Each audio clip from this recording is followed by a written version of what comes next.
Hey, Dwayne, it's Rick.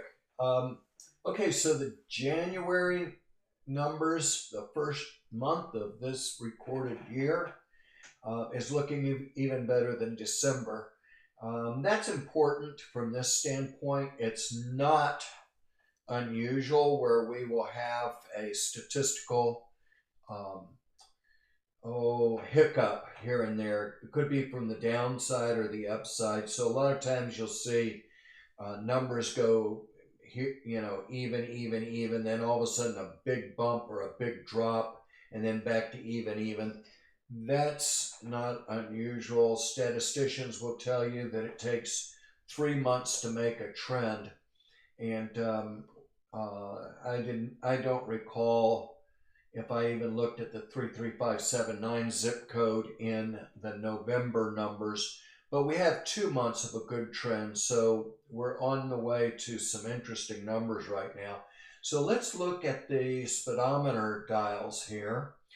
Closed sales. Now this green is like on average over 5 years. So on average, we run around 59 closings in January a year over the last 5 years. Well, we're twice that number almost. We're at 95.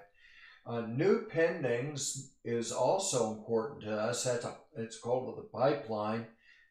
Do we have good sales in January, but then all of a sudden a drop off? That's foreboding in some ways. Not necessarily a strong indicator, but an indicator. And we're way up on new pendings. So then you say, okay, what's our inventory situation? Well, we're way up on active listings over the 5 year average. January saw a really high number of new listings at 324 listings, and that caused a drop in months supply. So amazingly, even though we have a lot of closed sales and a lot of new pendings, the new actives far outweighed the closings and the pendings, that it actually dropped our months supply down to 2.7 months.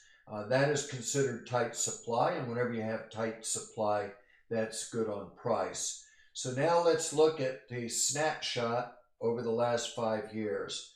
And basically, this is what I've already reported to you: 269 pendings and a total of 95 closings in that zip code for a total activity level of 364.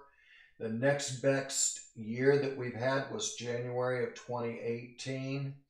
And we go all the way back, we see that we've had constant improvement over the last 5 years, although this has been our best bump yet. As you can see, the bumps have been moderate prior to this year.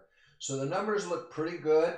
And let's take a quick look at a chart just to make sure we see in chart form what we want to care about. And let's look at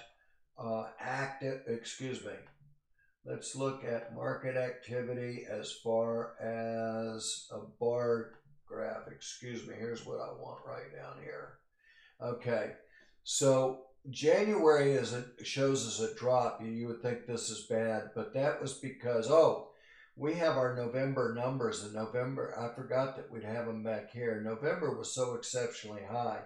Let's look now at 2 years so that we don't get confused by that chart, and we say that we have a steady increase. The middle of last year was really a good year, except for the month of September.